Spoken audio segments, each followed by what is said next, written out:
सरोज झोपला आहे बाळ. बाळ झोपी गेला ना? हो. पाहिलं, बाळ झोपी गेल्यानंतर मनाला समाधान वाटलं. खरेच एका जबाबदारीतून पार पडलो म्हणायला हरकत नाही. पण काय पण म्हणा, आईची उब काय म्हणजे वेगळीच असते नाही का? आईची माया, आईची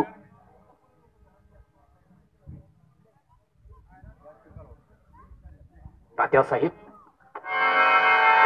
आमच्या राज दरबारकडे कधीच न येणारे आज अचानक आलात, लगभग आत आलात आणि नंतर पाठीमागं फिरलात.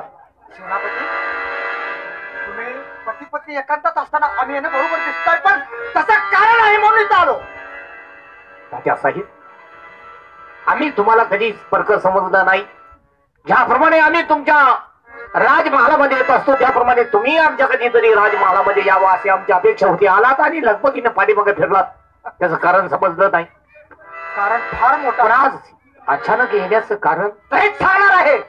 सेनापती, तुम्हाला ऐकायचं आहे ना? मग कान खुले करून ऐका. आम्हाला गुप्त हेराकडून एक अशी बातमी समजली आहे. ठीक आहे. आज भर 12 वाजता असणारा तो मुलगा म्हणजे बाळयुवराज त्याचा खून होणार नाही, हे कदापि होऊ देणार नाही.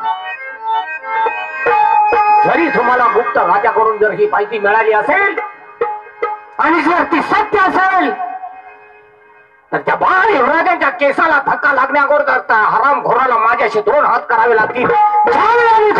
करू त्याच वेळी त्या बाळ युवराजापर्यंत त्याला जगा येईल. जोपर्यंत त्या शरीरात प्राण आहे तोपर्यंत त्या बाळ युवराजाच्या केसालाही धक्का लागू देणार नाही. सेनापती, आम्ही हातात काय बांगड्या भरल्यात? जर आम्हाला तो माहित असता तर केव्हा त्याला ठार केला असता. पण ते आम्हाला माहिती नाही. फक्त बातमी आहे गुप्त हेराकडून त्यांचा खून होणार आहे. हे तुमच्या कानावर घालण्यासाठी. ठीक आहे तात्यासाहेब, तुम्ही काळजी करू नका. त्या बाळ युवराजाचं संगोपन करण्याचा जिम्मा मी घेतलाय, तेव्हा त्यांची आता इथून पुढची जबाबदारी माझी आहे. तुम्ही निश्चित निष्काळजी राहा. त्या बाळाचं संरक्षण करणं मी माझं कर्तव्य समजतो. या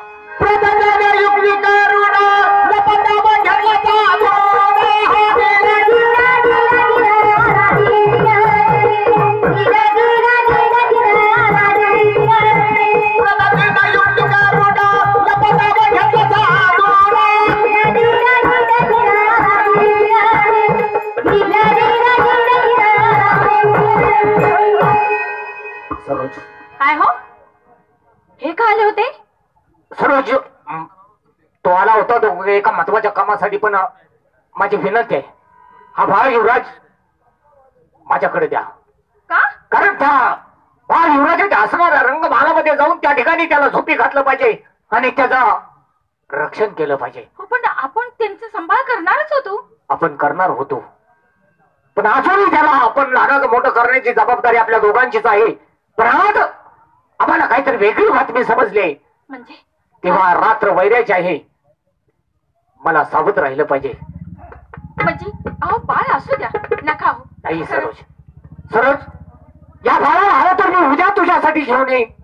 पण आता मला माझ्या असणाऱ्या त्याच्या राज दरबारमध्ये जाऊन त्यांच्या रंगमहालामध्ये त्यांना झोपी घालायचं आहे. नाही हो, नेऊ नका ह्या बाळाला.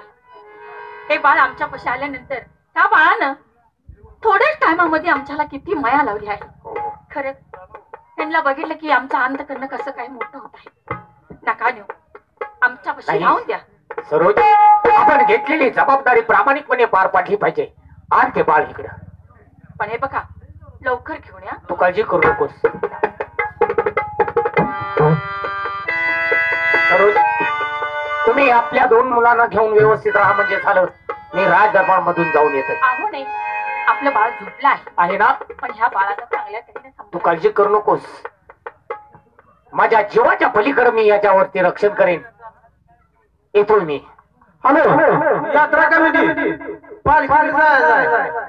किचाचं टायमिंग होत आलेला आहे आणि यात्रा कमिटी पालखीला जायचं.